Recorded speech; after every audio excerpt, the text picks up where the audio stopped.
How many of you remember somebody named Bobby V? Anybody? You really remember him? No, you don't know. Okay.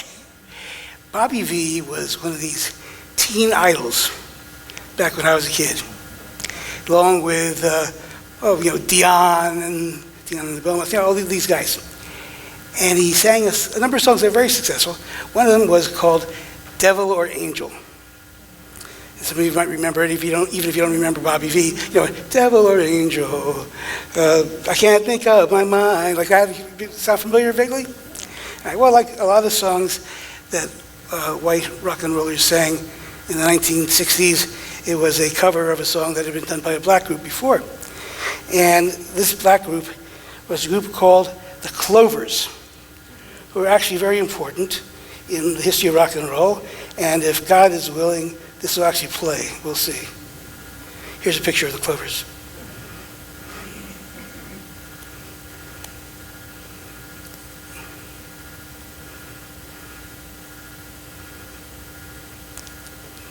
Doing a little thingy.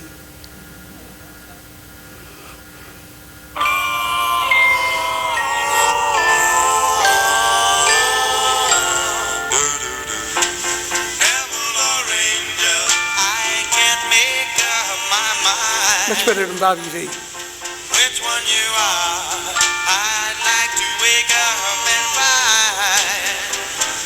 Devil or angel, dear, whichever you are, I miss you, I miss you. I miss you. Devil or angel, please say you'll be mine. Love me or leave me, I'll go out of my mind. Devil or angel, You can sing along if you want to. I need you, I need you, I need you. I miss you. I need you. You know what the next one's going to be? Like an angel, your smile is divine, but you keep me guessing. Will you ever be mine? Devil or angel, please say you'll be mine. Love me or leave me, I made up my mind. I always made up his mind. Devil or angel, dear, whichever you are, I love you, I love you.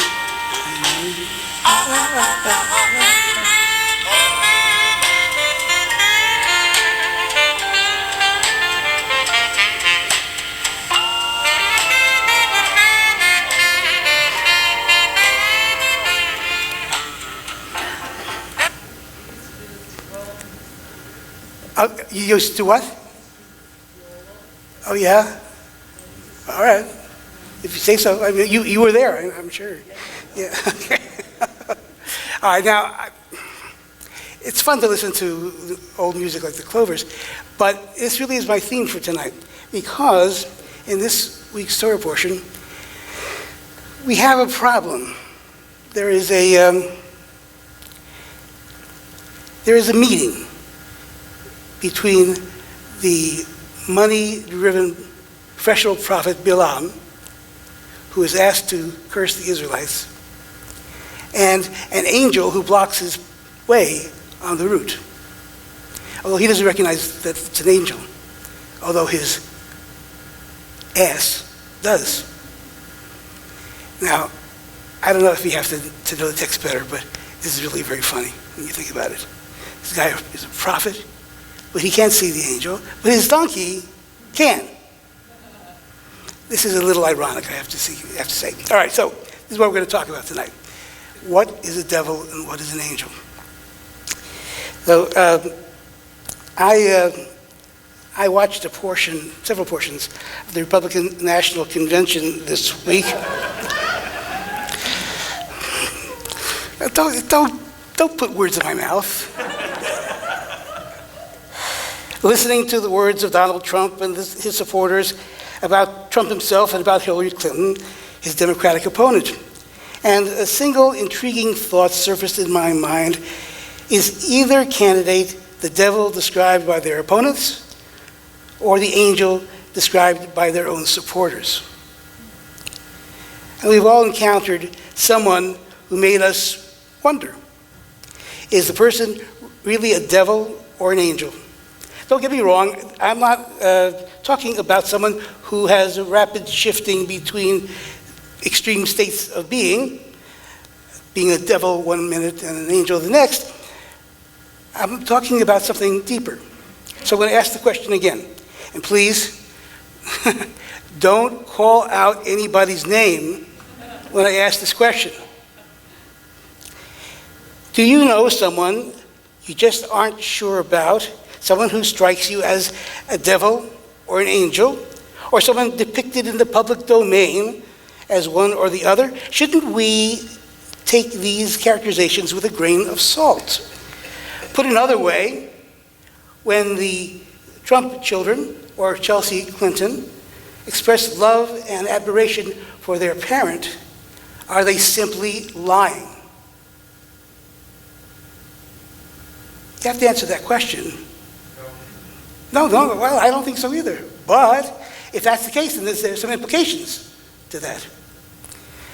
Someone in college, back in the days when I was at Colgate, once described me as a true mystic. I asked him what he meant by that, and his response was that I was all good things and evil things rolled into one. Devil or angel? Come to think of it, what is a devil and what is an angel? As I've been watching the GOP convention this week, I'm feeling a little wicked today, and so the devil has been on my mind. So I'm going to look at this week's Torah portion from the standpoint of the devil, and it is somebody who's actually named in our Torah portion this week, Satan, or Satan. That's the word that many people around the globe use for the devil. It's not exactly true, but okay. So how do these other faiths around the world view Satan? Well, according to many, Satan, or Beelzebub, or Lucifer, or Mephistopheles is not only a demon. By the way, you have to notice that the devil is always he. One of the few cases in the ancient world where the problem comes from men and not from women. All right. He's kind of the president or the king of all the demons. He's the head demon in charge. The prince of darkness, the king of hell, the one who leads everyone that he can get his claws into a life of sin. That, however, is not how Judaism sees Satan. And certainly it is not the way Satan or Satan is viewed in this week's Torah portion. I have always preferred calling Satan the angel of darkness. Why? Well, in this week's Torah reading, Satan is an angel, a messenger of God, who seems to be hidden in a cloud of darkness, or at least temporarily hidden from the eyes of one of the most famous prophets of his day. You do remember Balaam, right? Remember the story? Balak, the king, contracts with Balaam to curse the Israelites, and what happens? Does anybody remember? We just read it. Ma tovu olach Adonai. How goodly are your tents, O Jacob, your dwelling places, O Israel. He can't say the curse that he's been contracted to say. He can only say blessings, because that's what God says is supposed to happen to the Israelites. And Balaam is not capable of contradicting God, even though he's a very powerful prophet. So how did Balaam get to the place where he was supposed to curse the Israelites, where he could see the Israelite encampment? Anybody know? How did he get there? Did he fly from the transporter room? Or did he take Uber? Anybody know? How? He's a Lyft guy? Okay, maybe. The donkey, that's it. He's riding his donkey. This wasn't just some old donkey. This was the donkey that had been Bilam's donkey for many, many years. And in all the years that this donkey had served Bilam, Bilam had never had a problem with him. He always did what he was supposed to do, which is quite a remarkable thing for an ass. I think you would probably agree with me about that.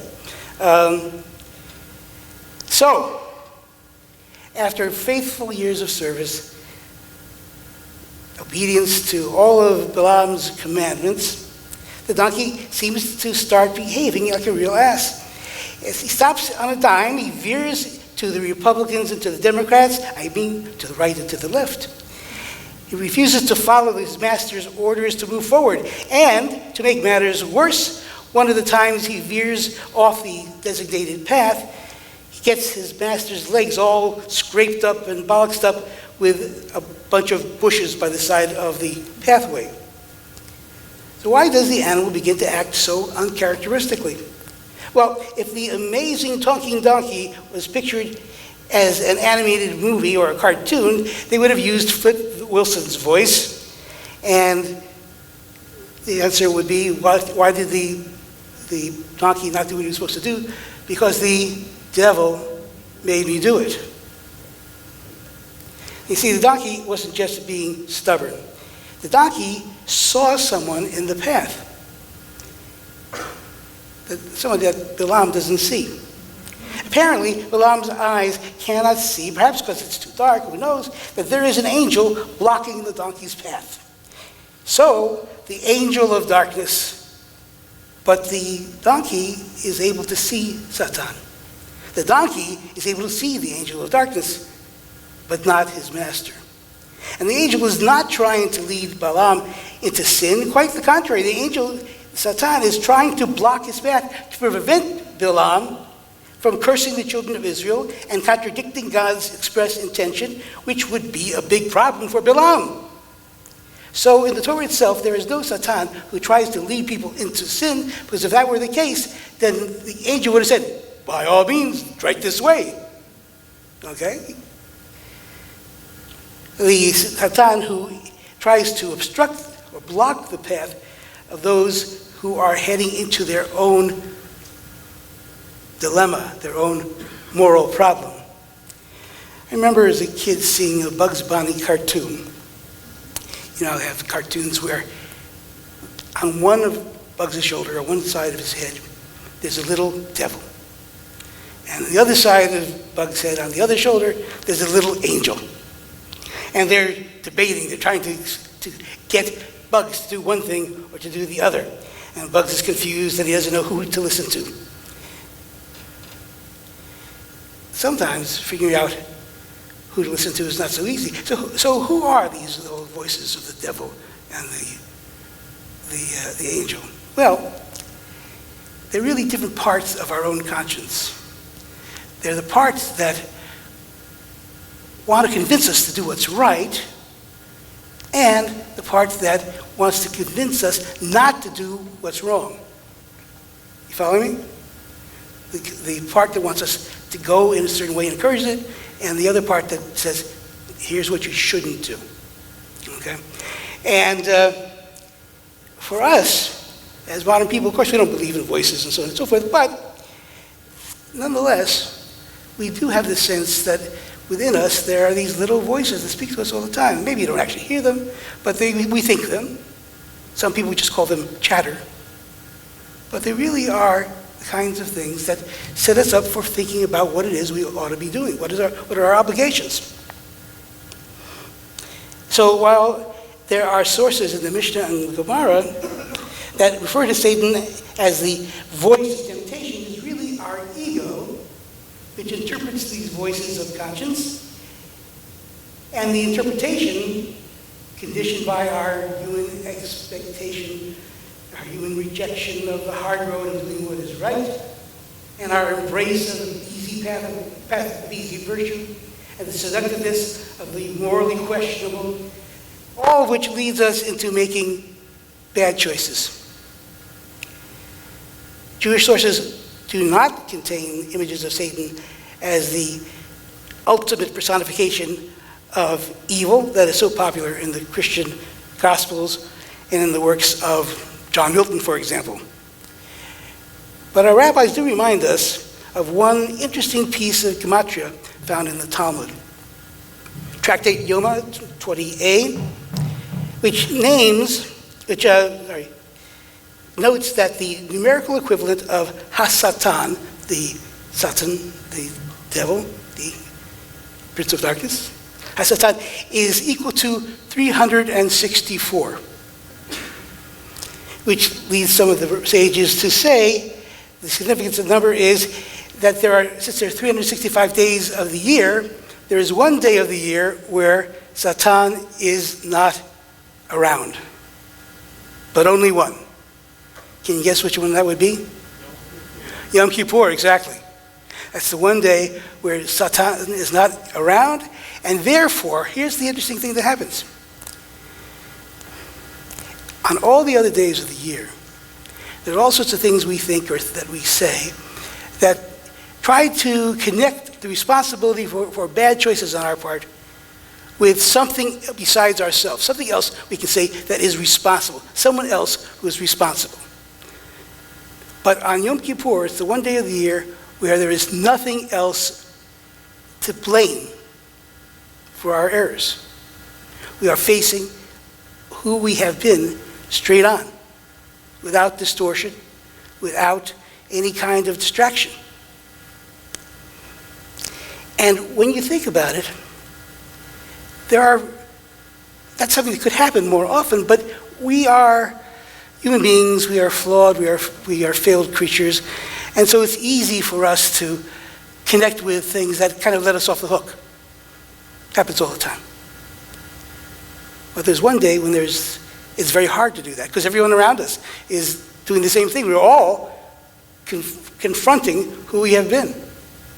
Not so easy to pretend or to slough over a responsibility in such an environment. Now, I don't want to overdraw this comparison, but I'm going to compare Yom Kippur, Day of Atonement, with Election Day.